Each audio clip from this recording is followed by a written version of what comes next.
in the wonderful musical Fiddler on the Roof, Tevye has one of my favorite lines after they find out that there's going to be more attacks on the Jewish people there. He speaks of his people, the Jewish people. I know, we are your chosen people, but once in a while, can't you choose somebody else? It's such a great line. Being the chosen people of God, and yes, Christian, that's you, means being center stage in this eternal, or rather, oversized spiritual conflict. Many of us in most situations of life will just try to be a wallflower, just try to stay out of the way, just try to stay quiet. Just keep your head down and you won't get in trouble. But when you put your faith in Jesus Christ, your head is up. You are now a part of the battle, a part of the struggle, a part of the situation.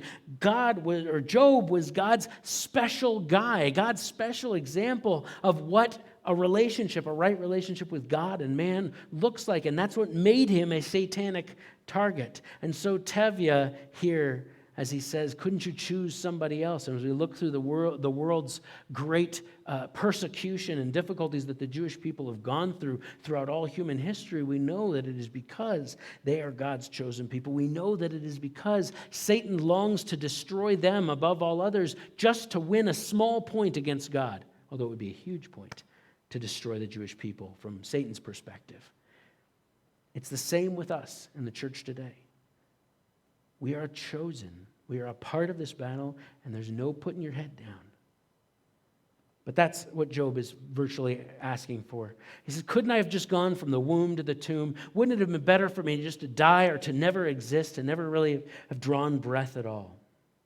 He says, I surrender, I give up. Please pick on somebody else. Let someone else be the star of your show. Let someone else be interested. And I think of interest to you and to all the angels.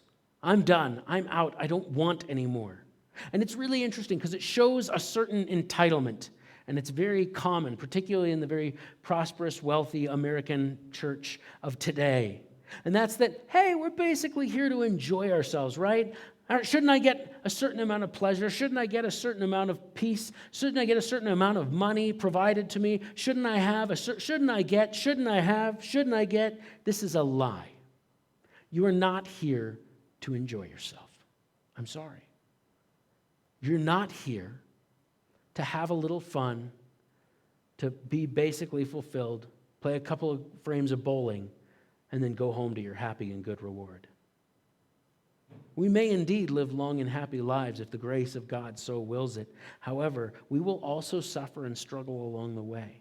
And if we are engaged in the battle, then we will also experience the difficulties of that spiritual battle that as it rages on around us. But the point is that the purpose of your life is not to be happy, and the purpose of your life is not to get a lot of stuff, and the purpose of your life is not to accumulate or amass wealth. The purpose of your life is to glorify God and God alone.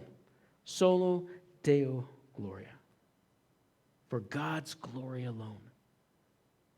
God's plan is eternal, and that is why we're living. That is what we're here for. So instead of going through each day, as Job is kind of simply seeming to say, Lord, didn't you put me here to be happy and have stuff and be a good manager and steward of the stuff and the family and all the good stuff? No, we're here to glorify God in whatever situation we're in. So instead of asking the question, what do I want to do today? We can ask the question, what will glorify you today? Instead of asking, what will make me happy? We could say, Lord, what will glorify you in this situation? This was exactly what Paul spoke about in Romans chapter 6. He says in verse 12, therefore do not let sin reign in your mortal body, that you should obey its lusts, and do not present your members as instruments of unrighteousness to sin, but present yourselves to God as being alive from the dead, and your members as instruments of righteousness to God. For sin shall not have dominion over you, for you are not under law, but under grace. Having been saved by grace, we are now free every day to say, Lord, how would you be glorified in my life today? Lord, how would this day and the choices I make this day bring glory to your name?